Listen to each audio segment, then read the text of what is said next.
Hello welcome दोस्तों, मैं हूँ राज और आप देख रहे हैं वन ट्यूशन। तो आज हम क्लास 12th एसेक बोर्ड यानी कि आसाम बोर्ड के बैंकिंग बुक, जिसका नाम बदल के अब फाइनेंस हो चुका है, तो उसके 4 यूनिट्स, पहला, दूसरा, तीसरा और चौथा यूनिट का इंपॉर्टेंट क्वेश्चन से बताने वाला हूँ, जो कि एग्जाम में बहुत ज़्यादा इंपॉर्टेंट है। हर बार ये क्वेश्चन आते रहते हैं। तो प्री बोर्ड आ चुका है और आने वाला टाइम में फाइनल्स भी आएगा, तो उन सब में आपको ये इंपॉर्टेंट क्वेश्चन बहुत ज़्यादा हेल्प करने वाला है। अगर आपको ये वीडियो पसंद आएगा तो आप ये पीडीएफ मुझसे इंस्टाग्राम से ले सकते हो। इंस्टाग्राम का लिंक मैं आपको डिस्क्रिप्शन में दे रहा हूँ, आप वहाँ पे जाना, मुझे फॉलो करना और मुझसे ये पीडीएफ ले लेना, ताकि आपको पढ़ने में आसानी हो। तो चलिए देर ना करते हो, फटाफट स्टार्ट करते हैं। तो पहला चैप्टर, जिसका नाम है कॉमर्शियल बैंकिंग इन इंडिया, यहाँ पे देखो सबसे पहला 1 मार्क का क्वेश्चन कैसा आ सकता है। जैसे कि पहला बैंक इंडिया का कौन सा था, तो बैंक ऑफ हिंदुस्तान। उसके बाद क्वेश्चन है, यहाँ पे पूछा गया कि बैंक ऑफ हिंदुस्तान कब स्टैब्लिश हुआ था। तो ये यहाँ पे बैंक ऑफ हिंदुस्तान जो है वो 1770 में स्टैब्लिश हुआ था। फिर what is the name of the first presidency bank, पहला प्रेसिडेंसी बैंक का नाम क्या है। तो इस तरीके के शॉर्ट क्वेश्चन जो है ना आते रहते हैं एक तरीके से। अब देखो, मैं सारे क्वेश्चन को डिस्कस नहीं करूँगा, सारे क्वेश्चन को डिस्कस करूँगा तो वीडियो बहुत लेंदी हो जाएगा। ये सब सारे शॉर्ट क्वेश्चन से आपको पढ़ लेने हैं, 1 मार्क वाले इस तरीके के क्वेश्चन से, कि 14 इन विच ईयर 14 कॉमर्शियल बैंक जो उसको नेशनलाइज किया गया था। ठीक है, तो which bank has the largest branch, यहाँ पे बताया कौन सा बैंक है उस जिसका सबसे ज़्यादा ब्रांच है। एसबीआई, जिसे हमें पता ही है एक तरीके से। तो इस तरीके के शॉर्ट क्वेश्चन, 1 मार्क वाले क्वेश्चन। उसके बाद जो है ना 2 मार्क वाले क्वेश्चन जो सबसे ज़्यादा इंपॉर्टेंट रहते हैं, जैसे कि यूनिट बैंकिंग क्या है। उसके बाद यहाँ पे देख लो चेन बैंकिंग क्या है ना। तो ऐसे क्वेश्चन जो है ना आते रहेंगे। फिर ग्रुप बैंकिंग क्या है। उसके बाद हमारा शेड्यूल बैंक क्या है, नॉन शेड्यूल बैंक क्या है। देखो आंसर्स भी एकदम शॉर्ट में है, जो कि आपको पढ़ के एकदम मज़ा आने वाला है, ताकि शॉर्ट टाइम में, अगर आपके पास टाइम कम है तो आप जो है ना इस पीडीएफ से पढ़ के अपना एग्जाम दे सकते हो, अच्छा खासा मार्क्स लेके आओगे। और ये मैं गारंटी देता हूँ, अगर ये पीडीएफ पढ़ लेते हो तो 90% कॉमन आने वाला है यहाँ से। ठीक है, एग्जाम देने के बाद मुझे कमेंट सेक्शन में कमेंट करना। Name 2 private sector bank in India, 2 private sector का नाम बताओ। यहाँ पे जो लिखा है ज़रूरी नहीं कि 2 प्राइवेट सेक्टर यही लिखे, कुछ भी लिख सकते हो तुम लोग प्राइवेट सेक्टर के बैंक के नाम। एक्सिस है, ठीक है, एचडीएफसी है, बहुत सारे बैंक है, आईसीआईसी है, कोटक महिंद्रा है, आईडीएफसी फर्स्ट है, आरबीएल बैंक है, बहुत सारे बैंक है।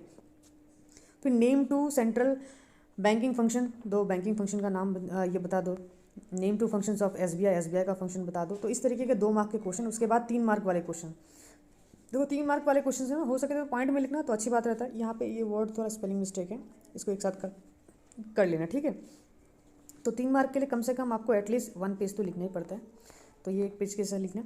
तो ये देखो सारे ऐसे क्वेश्चंस हैं ना जो कि हर बार आ चुके हैं, इसीलिए मैं बता रहा हूँ कि ये सब जो है क्वेश्चन बहुत ज़्यादा इंपॉर्टेंट है एक तरीके से, आंसर्स के साथ है, तो बहुत हेल्प करने वाला है आपका ये पीडीएफ। उसके बाद हमारा जो ऑब्जेक्टिव क्या है नेशनलाइजेशन का, ये सब तो 3 मार्क वाले क्वेश्चन है। Short note of presidency bank है, प्रेसिडेंसी बैंक के बारे में लिखना है।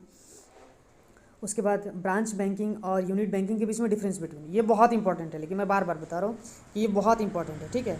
इसको अच्छे से पढ़ना ही पढ़ना है। एडवांटेज पढ़ना यूनिट बैंकिंग का, फिर जाके लैंड स्कीम बैंक क्या है, एक तरीके से लैंड बैंक स्कीम क्या है, फिर advantage of branch banking system, इसके बारे में भी पढ़ना है। ये 3 मार्क के क्वेश्चन है। उसके बाद जैसे ही 3 मार्क खत्म होगा, 5 मार्क वाले क्वेश्चन। तो 5 मार्क वाले क्वेश्चन उसको थोड़ा और ज़्यादा डिटेल में लिखना पड़ता है, लेकिन क्योंकि यहाँ पे पॉइंट में आंसर्स है, छोटे छोटे हैं, आपको थोड़ा सा खुद से भी लिखना होगा, तो वो आपके ऊपर है। तो ये पॉइंट्स मैंने बता दिया, ठीक है। तो इस तरीके के 5 मार्क वाले क्वेश्चंस हो गए। अच्छा, अब ये मैं नीचे स्क्रॉल करता हूँ, जैसे ही 5 मार्क वाले क्वेश्चंस खत्म होंगे ना, ये सब, जैसे ये 5 मार्क वाले डिफरेंस बिटवीन शेड्यूल बैंकिंग और नॉन शेड्यूल बैंकिंग, उसी तरीके से पहला यूनिट जो है ना बहुत बड़ा है, ये ब्रांच बैंकिंग और यूनिट बैंकिंग के बीच में डिफरेंस बिटवीन, बहुत अच्छे से पढ़ना, ठीक है। उसके बाद आ जाएगा हमारा 8 मार्क का क्वेश्चन। तो ये 8 मार्क का क्वेश्चन जो है ना आपको बहुत थोड़ा लेंदी लिखना पड़ता है स्टेट बोर्ड में, यानी कि एसेक, ठीक है। हमारा एसेक जो है ना उसे थोड़ा आंसर जो है लेंदी डीपली चाहिए एक तरीके से, जब 8 मार्क का बड़ा मार्क आ जाता है तो थोड़ा सा, जैसे कि ये सबसे इंपॉर्टेंट क्वेश्चन एक तरीके से, इसमें explain briefly about the growth of commercial bank के बारे में पूछा गया, कि कॉमर्शियल बैंक का जो ग्रोथ है उसके बारे में हमें बताना है, ठीक है। उसके बाद इसमें सब कुछ लिख देना, जैसे मैंने यहाँ पॉइंट वाइज लिखा है, इसको हो सके तो तुम डिस्क्राइब करके इसी तरीके से लिख देना। जितना यहाँ पे लिखा है उतना काफ़ी, उतना लिख दोगे तो बहुत हो जाएगा, 2 पेज के आसपास हो जाएगा इस तरीके के।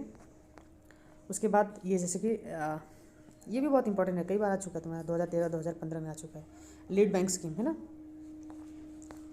अच्छा, उसके बाद discuss the progress of public sector banking in India, public sector का जो ग्रोथ हुआ इंडिया में उसके बारे में हमें बताना है एक तरीके से, तो वो भी बहुत इंपॉर्टेंट है ना। उसके बाद ब्रांच एक्सपेंशन के बारे में पढ़ लेना। इस चैप्टर से इतना पढ़ लोगे ना काफ़ी है, पहला यूनिट जो है ना इतना पढ़ लोगे काफ़ी है। उसके बाद यहाँ से स्टार्ट होता है हमारा सेकंड चैप्टर जिसका नाम है तुम्हारा रिजर्व बैंक ऑफ इंडिया। किसी किसी के बुक में रिजर्व बैंकिंग ऑफ इंडिया भी लिखा होगा, ठीक है। ये रिजर्व बैंक ऑफ इंडिया है हमारा, रिजर्व बैंक ऑफ इंडिया, ठीक है। यहाँ से हमारा स्टार्ट हो जाता है सेकेंड यूनिट, 1 मार्क वाला क्वेश्चन। तो यहाँ पे किस तरीके के क्वेश्चन आएंगे देखो। सबसे पहला हमें पढ़ना है जैसे कि where is the head office of Reserve Bank of India, Mumbai में है। Who issues notes and coins, कौन इशू करता है नोट्स एंड कॉइन्स, तो रिजर्व बैंक इंडिया है ना। अच्छा, उसके बाद कौन इशू करता है 1 रुपी नोट, तो 1 रुपी नोट याद रखना सेंट्रल गवर्नमेंट इशू करता है। इसके अलावा बाकी सारे करेंसीज जो है ना कॉइन्स और नोट्स वो रिजर्व बैंक ही इशू करता है। अच्छा, उसके बाद यहाँ पे किस ईयर में आरबीआई एस्टेब्लिश हुआ, कब नेशनलाइज हुआ है ना, एसएलआर का फुल फॉर्म क्या है, सीआरआर का फुल फॉर्म क्या है, ये सब आप लोग को पढ़ना है। फिर 2 मार्क के क्वेश्चंस में सेंट्रल बैंक क्या है ना, बैंक रेट क्या होता है, कैश रिजर्व रेशियो क्या है, फुल रिजर्व सिस्टम क्या है, स्टेटरी लिक्विडिटी रेशियो क्या है यानी कि एसएलआर क्या है। तो ये सब ओपन मार्केट ऑपरेशंस के बारे में पढ़ना है। इसके बारे में ना चैप्टर्स का ऑलरेडी एक्सप्लेनेशन मैंने यूट्यूब में डाल रखा है, तो उसका भी लिंक हो सके तो मैं आपको दे दूंगा, नहीं तो आप प्लेलिस्ट में जाना, प्लेलिस्ट में चेक करना, मिल जाएगा आपको। उसके बाद 3 मार्क वाले क्वेश्चन जो है ना इस तरीके के क्वेश्चन आएंगे हमारे 3 मार्क वाले क्वेश्चन, जिसमें तुम्हारा explain briefly the system of issuing currency notes के बारे में है। तो यहाँ से ये सब पढ़ लेना है। फंक्शंस पढ़ना है आरबीआई का, ठीक है। ये क्वेश्चंस बहुत इंपॉर्टेंट हैं, ये इस क्वेश्चन बहुत ज़्यादा इंपॉर्टेंट है, कई बार आ चुका है तुम्हारा ये। लेंडर ऑफ लास्ट रिसोर्ट, तो कौन है lender of last resort, RBI. तो आरबीआई हमारा लेंडर ऑफ लास्ट रिसोर्ट है। बैंक रेट देखो ये बार बार आ रहा है इस तरीके, तो बैंक रेट के बारे में अच्छे से पढ़ना है। मार्केट ऑपरेशन ये 2 मार्क में भी आ सकते हैं, 3 मार्क में से भी आ सकते हैं, 5 मार्क में भी आ सकते हैं। फंक्शन बता, क्लियरिंग फंक्शन ऑफ आरबीआई के बारे में बताना है। तो ये पॉइंट वाइज से पढ़ने में बहुत आसानी होगा, आप पढ़ लेना एक तरीके से। अगर मैं पढ़ के सुनाते जाऊँगा तो बहुत वीडियो बहुत लेंदी हो जाएगा। और अगर आपको ये पीडीएफ चाहिए, मैंने बताया ना कि 90% श्योर है इसी में से आने वाला है। अगर आप यहाँ से पढ़ लोगे तो इससे बाहर आने वाला क्वेश्चन है ही नहीं। अगर आप कंप्लीट कर सकते हो तो।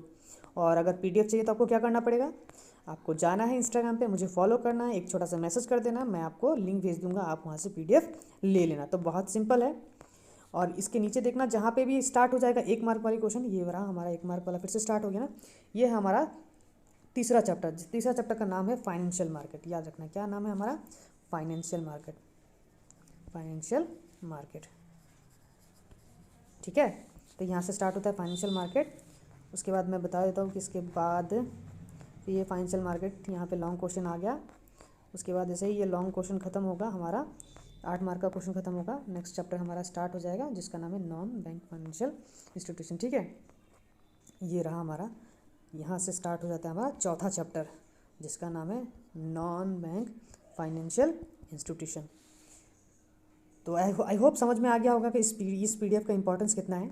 आप पढ़ लोगे तो मैंने बताया ना कि अगर अच्छा से पढ़ के जाओगे 90+ स्कोर करोगे, गारंटी देता हूँ ये, ठीक है। आई होप आपको ये वीडियो पसंद आया होगा। पसंद आया तो लाइक कमेंट शेयर करना ना भूलें, साथ ही साथ हमारे चैनल को सब्सक्राइब कर दें।